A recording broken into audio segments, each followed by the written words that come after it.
Hello friends. आज का मेरा टॉपिक है मिथुन लग्न की कुंडली की विश्लेषण करके ये सिखाना कि कुंडली हम कैसे विचारते हैं, कैसे उसका फल बताते हैं। तो यहाँ ये जिस जातक की भी है, उसकी सीक्रेसी को मेंटेन रखते हुए उसका नाम, date of birth, time, place सारे छिपा दिए गए हैं। सिर्फ कुंडली, अ, लग्न कुंडली और नवमांश कुंडली की यहाँ प्रदर्शित की गई है। तो चलिए देखते हैं। जिस भी जातक का है वो मिथुन लग्न है, इसका स्वामी बुध होता है। चंद्रमा मीन राशि में है, अतः इनकी राशि मीन हुई, जिसका स्वामी गुरु है। नक्षत्र पद उत्तरा भाद्रपद 2 है और नक्षत्र का स्वामी शनि। तिथि सप्तमी, हिंदू दिन गुरुवार, पक्ष शुक्ल, योग वरियान है, करण गर है। यहाँ पे आप लग्न कुंडली देख सकते हैं जो कि मिथुन लग्न है और चंद्रमा 12वें में है, अतः राशि मीन हुई। ये विंशोत्तरी महादशा, अंतरदशा, प्रत्यंतर दशा है। यहाँ आप समय को निकाल सकते हैं इनकी सहायता से। और यहाँ ग्रहों की स्थिति दी हुई है। आप देख सकते हैं कि सूर्य मित्र में है, चंद्र मित्र में है, मंगल अस्त है, बुध लग्ने से पर शत्रु में है, गुरु उच्च है, वक्री है, शुक्र त्रिक में है, 6वें भाव में है, शत्रु राशि में है, शनि शत्रु राशि में है, साथ में पिशाच योग बना रहा है, राहु पराक्रम भाव में, केतु भाग्य भाव। तो इसमें सबसे अच्छी चीज गुरु है जो कि उच्च है, वक्री है। लेकिन एक नेगेटिव पॉइंट ये है कि गुरु यहाँ पे मार्केस भी है और केंद्राधिपत्य दोष भी लगेगा। तो जो अच्छा है वो कुछ बुरे रिजल्ट भी दे रहा है। और एक और योग है शनि राहु के कारण जो है पिशाच योग बन रहा, पराक्रम भाव में, और शनि की राशि आयु भाव में है, तो यह आयु कम करेगा। तो चलिए देखते हैं। तो आप मिथुन लग्न के हैं, तो मिथुन लग्न के गुण क्या होते हैं? मिथुन लग्न वाले जातक स्वभाव से साहसी एवं पराक्रमी होते हैं। इस राशि पर बुध का प्रभाव होने से आप बहुमुखी प्रतिभा के धनी व्यक्ति होते हैं। इस लग्न में जन्म लेने के कारण आप दयालु, बुद्धिमान और वाक्पटु होंगे तथा कलात्मक कार्यों की तरफ आपका ध्यान होगा। आपकी प्रतिभा दिन प्रतिदिन निखरती ही जाती है और सभी आपके काम से प्रभावित रहते हैं। इस राशि का वायु तत्व होने से आपका मस्तिष्क सदा चलायमान रहता है। आप नित्य नई योजनाओं को बनाने में व्यस्त रहते हैं एवं आप कल्पनाओं की दुनिया में भी खोए रह सकते हैं। बुध को सभी ग्रहों में राजकुमार की उपाधि प्रदान की गई है, इसलिए बुध का प्रभाव होने से आप सदा स्वयं को जवान एवं ऊर्जावान मानें। आपको गीत, संगीत, नृत्य व कला में रुचि हो सकती है। आपको लेखन आदि कामों में भी दिलचस्पी हो सकती है। आप हास्य रस प्रेमी व मनोविनोद में रुचि रखने वाले व्यक्ति होते हैं। आप अधिक समय तक गंभीर बने नहीं रह सकते। आपको हंसी मजाक करना अच्छा लगता है। आप खुले विचारों वाले और तार्किक होते हैं तथा आपकी बुद्धिमानी एवं कूटनीतियों से अपने विरोधियों को पराजित करेंगे। आपका स्वभाव, आप मानवीय हृदय वाले, दूसरों के बारे में सोचने वाले, क्षमाशील तथा न्यायप्रिय होंगे। विनम्रता और भाषण कला में भी दक्षता भी आपके गुण होंगे। आप में ज्ञान और सूचनाओं की जानकारी प्राप्त करने की जिज्ञासा होगी और नए तकनीकी विकास में आपकी रुचि होगी। आप खोजी प्रवृत्ति वाले होंगे और चीजों को उनकी गहराई में जाकर पता करेंगे। शिक्षा एवं बौद्धिक कार्यों में आपकी संलग्नता आपको प्रगति के मार्ग पर ले जाएगी। इन सभी गुणों के होने के बावजूद आप धैर्यवान नहीं हो सकते हैं और परिणाम की प्राप्ति में शीघ्रता कर सकते हैं। आपका दिमाग स्थिर नहीं होगा और समय-समय पर आपके इरादे बदलते रहेंगे। आर्थिक स्थिति, मिथुन लग्न में जन्म लेने वाले जातकों के लिए धन प्रदाता ग्रह चंद्रमा है। धनेश चंद्र की शुभाशुभ स्थिति से, धन स्थान से संबंध जोड़ने वाले ग्रहों की स्थिति से एवं धन स्थान पर पड़ने वाले ग्रहों की दृष्टि संबंध से जातक की आर्थिक स्थिति, आय के स्रोत तथा चल अचल संपत्ति का पता चलता है, जो कि आपका अच्छा है। मिथुन लग्न में लग्नेश बुध, पंचमें शुक्र एवं भाग्य शनि की अनुकूल स्थितियां मिथुन लग्न वालों के लिए धन, ऐश्वर्य एवं वैभव को बढ़ाने में पूर्ण रूप से सहायक होती हैं, पर आपके शुक्र और शनि अनुकूल नहीं हैं, अतः ये सभी गुण कम हों। जैसे मिथुन लग्न के लिए मंगल, गुरु, शनि और सूर्य अशुभ हैं, क्योंकि मिथुन लग्न है बुध लग्नेश है। अब बुध के शत्रु कौन है? मंगल, गुरु और सूर्य। तो ये आपके लिए अशुभ है। शनि यहाँ इसलिए लिखा गया है कि शनि की 10वीं अर्थात मकर राशि अष्टम भाव में पड़ रही, इस कारण से लिखा है कि अशुभ है। अन्यथा वह बुध के लग्नेश होते हुए अशुभ नहीं होता है। अकेला शुक्र शुभ है यहाँ पे, पर वह शत्रु राशि में और 6वें भाव में है, इसलिए उसकी भी सुविधा शुभता कम हो गई। तो कुल मिला के कुंडली में शुभता बहुत ही कम है। चंद्रमा मारक होते हुए मारक का काम नहीं करेगा, क्योंकि सूर्य और चंद्र मारक कभी नहीं होते। रवि यहां निष्फल होता है। आपकी मीन राशि, अब चंद्रमा क्योंकि मीन राशि में है, इसलिए इनका स्वभाव मीन राशि से प्रभावित होगा।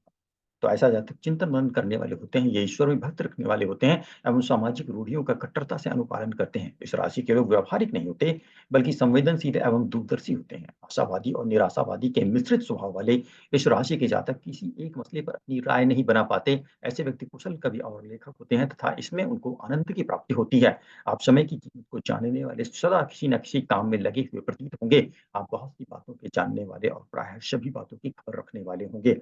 आप कीर्ति संपन्न, दक्ष, अल्पाहारी, चपल और धन समृद्धि युक्त व्यक्ति होंगे।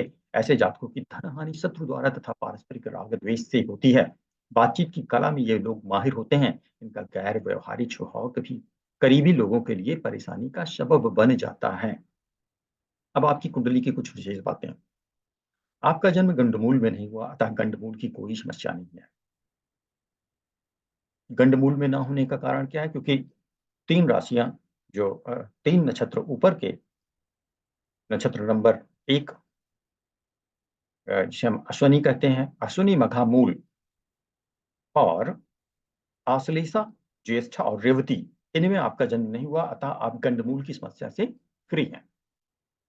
आप आंशिक मांगलिक हैं, तथा आपका विवाह आंशिक मांगलिक से उत्तम हो, अगर होगा तो ज्यादा उत्तम होगा। आपका मंगल अस्त तथा नवांश स्वराशिष्ट है। इनका मंगल जो है अस्त है, इसलिए मांगलिक की बहुत बड़ी समस्या नहीं है। पर यही चीज नवांश में जाके स्वराशि हो गया तो मजबूत। इसलिए मांगलिक हैं, आंशिक मांगलिक हैं, तो आंशिक मांगलिक से ही विवाह होना चाहिए। आप यहाँ देख सकते हैं कि जब मंगल 12, 1, 4, 7 और 8 भाव में होता है तो मांगलिक होता है, और इनका 7वें भाव में है, इसलिए वो मांगलिक है। जब चंद्र लगाते हैं लग्न में चंद्रमा को 12वीं राशि, तो मंगल आ जाता है 10म भाव में, तो मांगलिक। अतः ये लग्न से तो मांगलिक हैं, चंद्र से मांगलिक नहीं है, इसीलिए ये आंशिक मांगलिक है। आपकी कुंडली में काल सर्प दोष नहीं है, क्योंकि राहु केतु एक्सिस के दोनों तरफ ग्रह हैं, अतः काल सर्प दोष नहीं है। आपकी कुंडली में गुरु और चंद्र का एक्सचेंज हुआ है। देखिए, गुरु चौथे में और चंद्रमा 12वें में, गुरु की राशि में चंद्रमा और चंद्रमा की राशि में गुरु, और इसे एक्सचेंज होने के कारण आपको बहुत लाभ होगा। प्रचुर मात्रा में संचित धन मिलेगा, संचित ज्ञान होगा आपके पास। आपका कार्य क्षेत्र गुरु से संबंधित शिक्षा का ही होगा।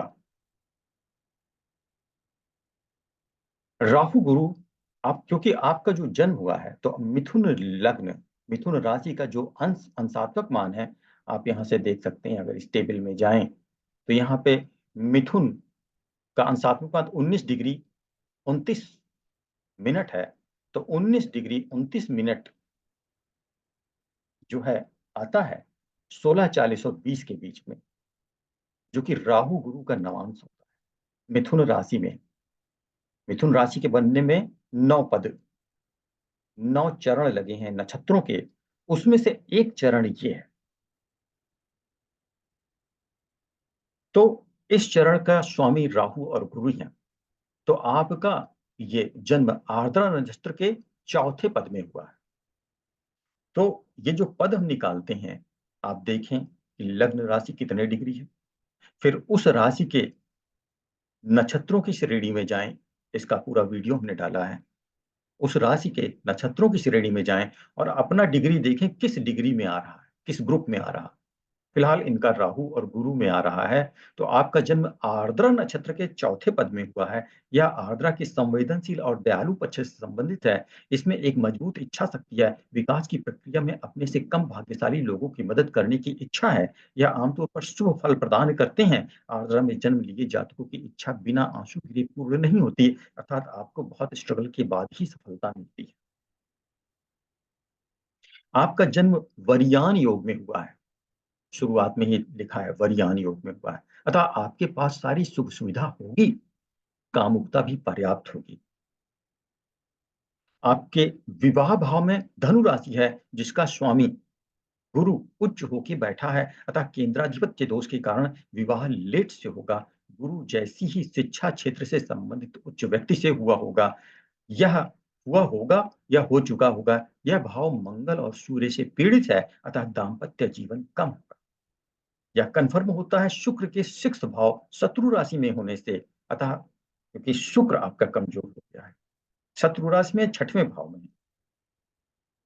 तो दाम्पत्य जीवन कम हो गया। नवांश कुंडली में राहु केतु एक्सिस पर धनु राशि आ रही है और यही धनु राशि लग्न में आपके दाम्पत्य जीवन में है, वैवाहिक सुख में। इससे भी कन्फर्म होता है कि दाम्पत्य जीवन कम होगा। तो आप यहाँ देख सकते हैं कि ये लग्न में इस 9वां राशि लगी है दाम्पत्य जीवन में वैवाहिक सुख के लिए। इसको स्वामी गुरु उच्च होके बैठा है और गुरु यहाँ में मार्केज भी है। जब गुरु की राशि केंद्र में लगी होती है तो केंद्राधिपत्य दोष लगता है, जिसके कारण शादियां लेट होती हैं, सारे कार्य लेट हो जाते हैं। पर गुरु उच्च का है, इसलिए शादी तो लेट होगी, पर जो भी इनका जिससे शादी होगी वह जरूर उच्च प्रभाव वाला होगा, गुरु के उच्च का प्रभाव वाला, तो शिक्षा से होगा, बहुत सम्मानित व्यक्ति होगा। दूसरी चीज ये है कि दाम्पत्य हाउस में सूर्य और मंगल की स्थिति, ये क्रूर ग्रह हैं, पापी ग्रह हैं, इनके कारण दाम्पत्य जीवन में बहुत हानि होती है। ऊपर से शुक्र इनका चला गया है 6वें भाव में, अच्छा भाव नहीं है, रोग शत्रु का भाव है और ये पीड़ित है, मंगल की राशि लगी है, वो शत्रु है। इस कारण से दाम्पत्य जीवन इनका कम। फिर हम इसको देखते हैं, चेक करते हैं नवांश कुंडली में, तो देखिए यही 9वीं राशि जो इनकी विवाह की राशि है कि राहु केतु एक्सिस पे आ गई है, अतः ये कंफर्म करता है कि दाम्पत्य जीवन समाप्त हो जाएगा। कब समाप्त होगा ये भी देख सकते हैं वहां पे शुक्र की महादशा में जाके, क्योंकि शुक्र राशि लगी है 6वें। अब आगे विवाह के चांस के लिए तथा स्वास्थ्य के लिए भी आप अपने लग्नेश बुध तथा विवाह के लिए शुक्र को मजबूत करें। अब अगर ये दाम्पत्य जीवन खत्म हो गया है तो दूसरा विवाह होगा कि नहीं, ये कैसे पता चल सकता है? आप ध्यान से देखें, इस बार आपको D9 अर्थात नवांश कुंडली देखनी पड़ेगी। तो नवांश कुंडली में आप देखें तो अब 6वीं राशि लग गई दाम्पत्य जीवन में। इसका स्वामी बुध होता है, जो कि द्वितीय भाव में है, मेष राशि में है, इसलिए ये भी पीड़ित है। तो इसको अगर हम मजबूत करें तो दोबारा विवाह के चांस हो सकते हैं। दूसरी बात, बुध इनका लग्नेश भी है, अर्थात लग्नेश को मजबूत करने से इनका व्यक्तित्व उच्च होगा, अच्छा होगा, तो चांस बढ़ेंगे। दूसरा, शुक्र जो पीड़ित है, जिसने अभी भी अपना वो हाउस नहीं छोड़ा, वो 6वें में ही है, उसको भी मजबूत करना पड़ेगा, तो जाके दूसरे विवाह का चांस बनेगा, अदरवाइज नहीं बनेगा। तो अगर कोशिश की जाए तो कोशिश किस तरह की होनी चाहिए? बुध के लिए आप अपनी सबसे छोटी उंगली में पन्ना पहने, बुधवार के दिन सोने की अंगूठी में हमेशा के लिए। पन्ना धारण करते वक्त गंगा जल से शुद्ध करके 21 बार मंत्र बोले, ओम बुद्धाय नमः। 1 कैरेट 10 किलो पे पहनाया जाता है, तो 60 किलो के यदि आप हैं तो 6 कैरेट का पन्ना पहने। शुक्र के लिए आप अपने अंगूठे में हीरा पहने, लगभग 6 कैरेट का, चांदी की अंगूठी में शुक्रवार के दिन गंगा जल से शुद्ध करके 21 बार मंत्र बोलकर ओम शम शुक्राय नमः। तो इस तरह से ये उपाय किया जा सकता है। हाउस वाइज अब हम प्रेडिक्शन करते हैं इस कुंडली का। ये तो हमने उनका जनरल भी बता दिया, उनकी विशेष बातें भी बता दी। तो शुरुआत लग्न से, यहाँ तीसरी राशि लगी है, इसका स्वामी बुध है। बुध की दूसरी राशि 6वीं भी होती है, अतः 3 6 राशियों को पढ़ेंगे जो कि पहले और चौथे हाउस में लगी हैं, इसलिए हाउस नंबर 1, 4 एक साथ पढ़ेंगे। यहाँ पर मिथुन और कन्या राशियाँ लगी हैं, जिसका स्वामी बुध सप्तम हाउस में सूर्य मंगल के साथ बैठा है। देखिए 3-6 का स्वामी बुध सूर्य मंगल के साथ में बैठा है। जिस राशि में बैठा है वो उसकी शत्रु राशि है, अतः बुध यहाँ पे पीड़ित है, इतने अच्छे फल नहीं देगा। पर वह सूर्य के साथ बुधादित्य योग बना रहा, अतः आपके पास ज्ञान और जीवन शक्ति दोनों भरपूर होगी। आपका शरीर मध्यम साइज का होगा, क्योंकि लग्नेश बुध है, इसलिए मजाकिया स्वभाव, आपकी सोच बहुत बड़ी होगी, क्योंकि एयरी सोच होगी। मिथुन राशि एयरी होती है, इसका तत्व एयर होता है। बहुत बड़ी सोच होगी, लगातार आप सोचती रहती होंगी। काम शक्ति भी पर्याप्त है, काम शक्ति भी पर्याप्त है। आपको हरे रंग शुभ होंगे, बुध का रंग हरा होता है। आप कायर नहीं है, समस्याओं का सामना करना जानते हैं। शयन कक्ष आपकी पसंदीदा जगह है, क्योंकि लग्नेश बुध की मित्रता है शुक्र से, तो शयन कक्ष आपकी पसंदीदा जगह है। पन्ना पहने तथा तुलसी पूजा आपके लिए लाभकारी होगा।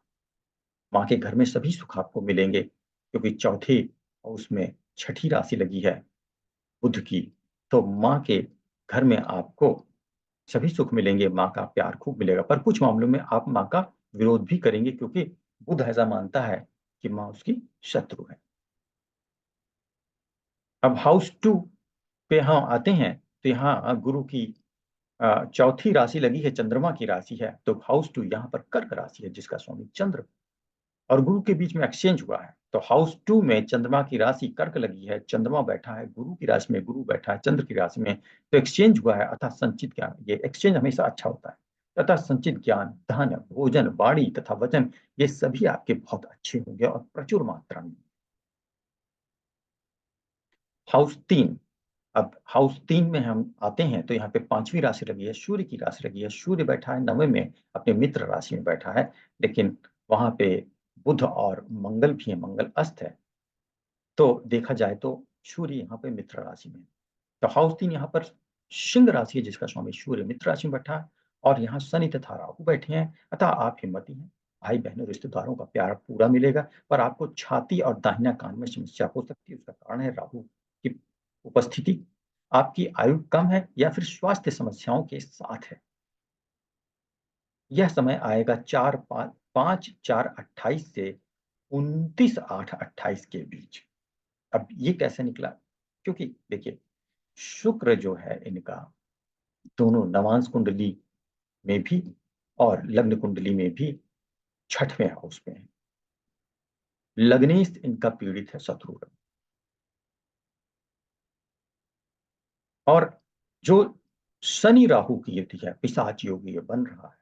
तो शनि की राशि 10वीं यहाँ पे है, अष्टम भाव, जो कि आयु को बताती है, और ये आयु कम कर रहा है इस योग के कारण। तो यहाँ पर सिंह राशि है, जिसका स्वामी सूर्य मित्र राशि में बैठा, और यहाँ शनि तथा राहु बैठे हैं, अतः आप हिम्मती हैं। भाई बहन रिश्तेदार प्यार मिलेगा, पर आपको छाती दाहिना कान में समस्या हो सकती है, क्योंकि तीसरा हाउस छाती का भी होता है, दाहिना कान का भी होता है, वहां पे राहु है, तो समस्या हो सकती है। आपकी आयु कम है या फिर स्वास्थ्य समस्याओं के साथ है। यह समय आएगा 5/4/28 से 29/8/28 के बीच, शनिवार के दिन।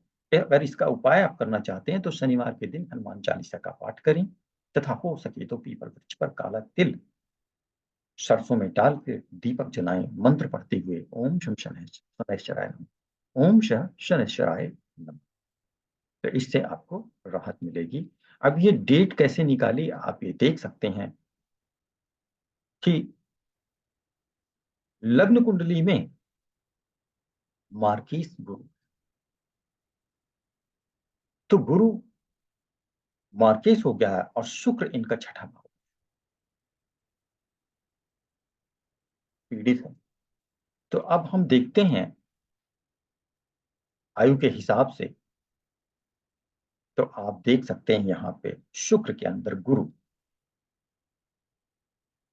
ये 5/4/28 से 29/8/28 के बीच में राहु का पीरियड जब लगेगा, शुक्र गुरु का हो, तो ये समस्या है। तो इस तरह से हम ये डेट निकालते हैं और उसका उपाय भी बताते हैं। अब आगे चलते हैं। हाउस नंबर 5, चौथे हाउस तो बता दिया। हाउस नंबर 5 में 7 है, शुक्र की राशि है, शुक्र की दूसरी राशि 2 नंबर लगी है 12वें हाउस में, इसलिए 5, 12 एक साथ। यहाँ पर तुला तथा वृष राशियाँ हैं जिनका स्वामी शुक्र अपनी शत्रु राशि वृश्चिक में है। देखिए ये शत्रु राशि वृश्चिक में 8 नंबर राशि में शुक्र है और 6वें भाव में है। 6वां भाव अच्छा नहीं माना जाता है, ये शत्रु और रोग का भाव है, अतः आपको ये समस्या देगा। तो 5वें भाव के फलों में समस्या आ जाएगी, तो संतान देरी से और आपकी शिक्षा में अवरोध या कई बदलाव आएँगे। और 12वें भाव के फल भी अब अच्छे नहीं मिलेंगे क्योंकि इसका स्वामी कहाँ? मुसीबत में फँस गया है। तो आपके धन का व्यय कहाँ पे होगा? शत्रु भाव में बैठा है शुक्र। तो आपके धन का व्यय शत्रु, रोग तथा कोर्ट कचहरी में। क्योंकि दूसरी राशि व्यय हाउस में है। फल शुक्र देगा, जहां बैठा है उसके अनुसार देगा।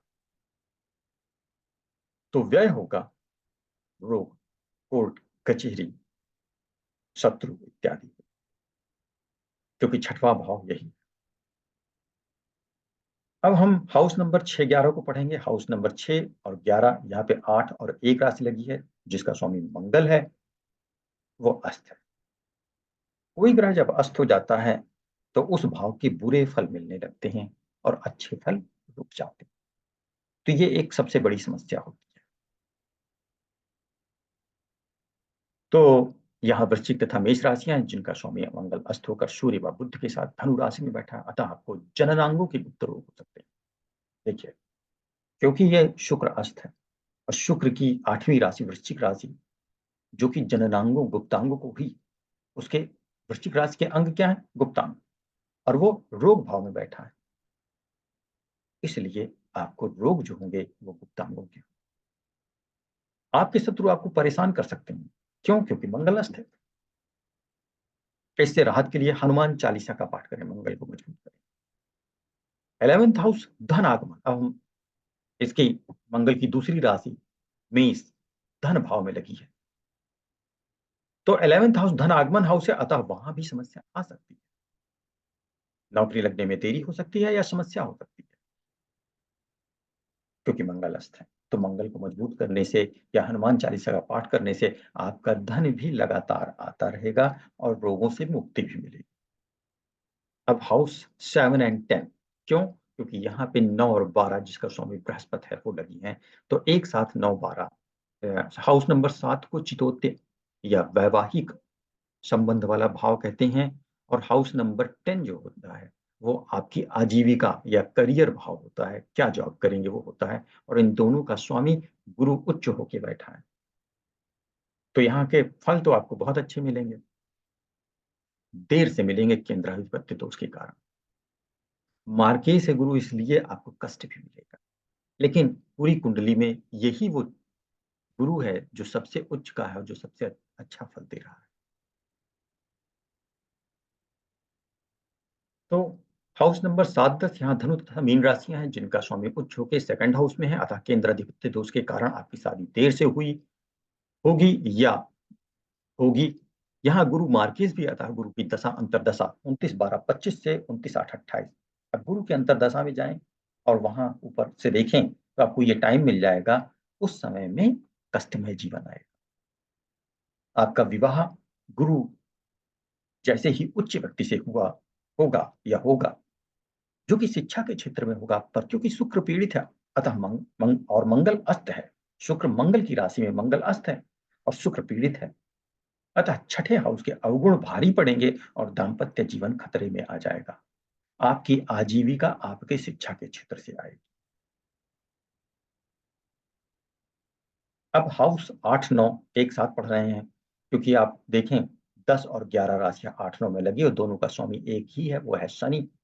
अब देखें हाउस नंबर 10, ये भी अच्छा हाउस नहीं है। यहाँ मृत्यु, पति की मृत्यु, आयु, गुप्त रोग, ससुराल पक्ष इत्यादि का अध्ययन करते हैं। और इसका स्वामी शनि है, शत्रु भाव में बैठा है और राहु के साथ हुआ पिशाच योग बना रहा। ये बहुत ही खतरनाक स्थिति बन जाती है। इसलिए इन दो भावों के फल आपको अच्छे नहीं मिलेंगे, पर भाग्य को मजबूत करने के लिए केतु वहां पर है, केतु कभी-कभी आपको अच्छे फल देता है। क्यों? क्योंकि केतु अ, हमेशा रिलेटेड होता है धर्म से। केतु पताका है, इसलिए पूजा-पाठ से आपका भाग्योदय हो सकता है। तो चलिए अब इसका फल देखते हैं। यहाँ मकर तथा कुंभ राशियाँ हैं जिनका स्वामी शनि शत्रु राशि में बैठा है। अतः आपकी आयु, पति की आयु, गुप्त रोग, कोर्ट प्रॉब्लम, ससुराल पक्ष इत्यादि में समस्याएँ आएँगी। पूजा-पाठ से भाग्य वृद्धि होगी क्योंकि वहाँ पे केतु बैठा है 9वें भाव में और समस्याएँ कम हो सकती हैं। तो ये तो रहा भई सारे भावों का फल। अब हम लोग देखेंगे हस्तरेखा से इनको प्रूव करेंगे कि ये कितने सही हैं। तो इनकी हस्तरेखा आप देख सकते हैं यहाँ पे। ध्यान से देखें तो जीवन रेखा, मस्तिष्क रेखा द्वीपों से भरी है 16 वर्ष की आयु तक और उसके बाद जीवन रेखा स्थिर सीधी हो गई है, अच्छा जीवन चला है लगभग 49 वर्ष तक और उसके बाद जीवन रेखा टूट गई है। लेकिन वहाँ पे बहुत सारी छोटी-छोटी रेखाएँ हैं, सहायक रेखाएँ हैं, इसलिए जीवन इनका चलता रहेगा, लेकिन समस्याओं के साथ चलेगा। बहुत मध्यम हो गई इसलिए जीवनी शक्ति भी कम हो गई, लेकिन चलता रहेगा।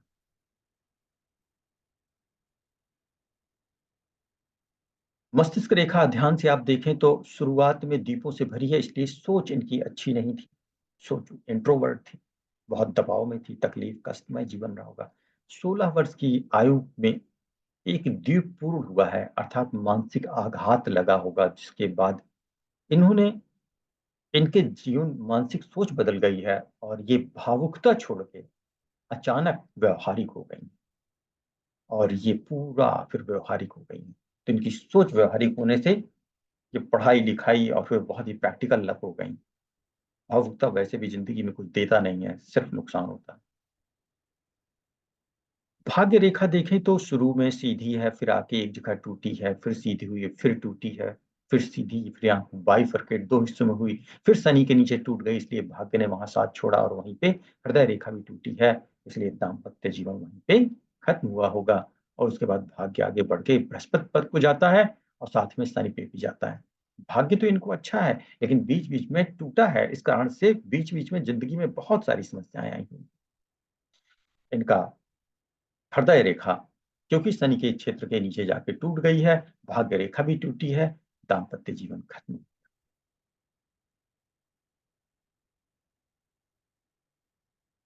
अब हम लोग इसको यहाँ पे पढ़ लेते हैं।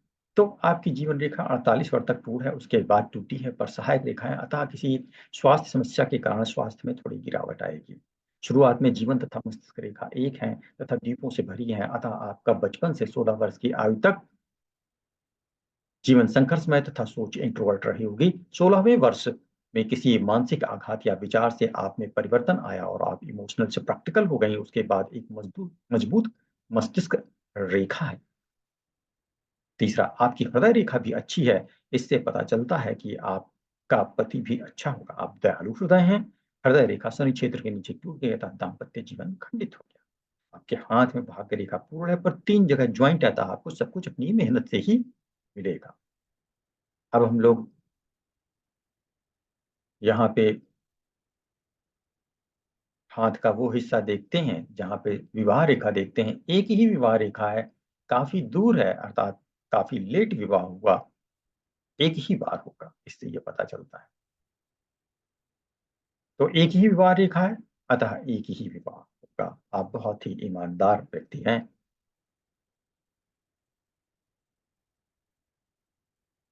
अब न्यूमरोलॉजी से प्रेडिक्शन करते हैं इनका।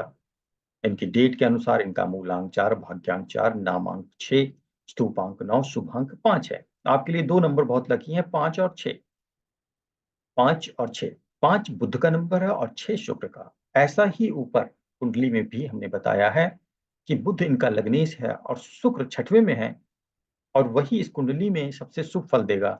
पर वो क्योंकि वो कमज़ोर हैं, तो बुध के लिए पन्ना और शुक्र के लिए हीरा हमने बताया पहनने के लिए। अगर वो ये पहनते हैं, तो इनको ज़रूर फ़ायदा हो। तो मूलांक 5 इस अंक का अधिष्ठाता बुध ग्रह है। जिन लोगों का जन्म नीचे लिखी किसी भी तारीख को हुआ हो, उनका मूल अंक 5 होगा। 5 तारीख को, 14 तारीख को, 23 ये सभी मूलांक 5 वाले हैं। तो इनके लिए अच्छा होगा। यह लोग बहुत मिलनसार होते हैं और किसी भी व्यक्ति से शीघ्र मैत्री भाव कर लेते हैं। बुध का प्रभाव व्यापार क्षेत्र में होता है। इस कारण लोग व्यापार, खासकर सट्टा या शीघ्र लाभ होने वाले व्यापार की ओर विशेष आकर्षित होते हैं। पर इनकी कुंडली में बुध के साथ गुरु उच्च है, अतः यह बुध की एक प्रतिभा कि ये उनकी वाणी बहुत अच्छी होगी, ये कम्युनिकेट करेंगे और गुरु के गुण शिक्षा के कारण ऐसी फील्ड में जाएँगे जहाँ गुरु और बुध का कॉम्बिनेशन हो, अतः यह शिक्षक हो सकते हैं। जहाँ बुध के कारण ये क्लास में अच्छी वाणी के साथ अपने विचार व्यक्त करेंगे, पढ़ाई कराएँगे और बुध के कारण वाणी और गुरु के कारण शिक्षा, अतः शिक्षक ये बन सकते हैं।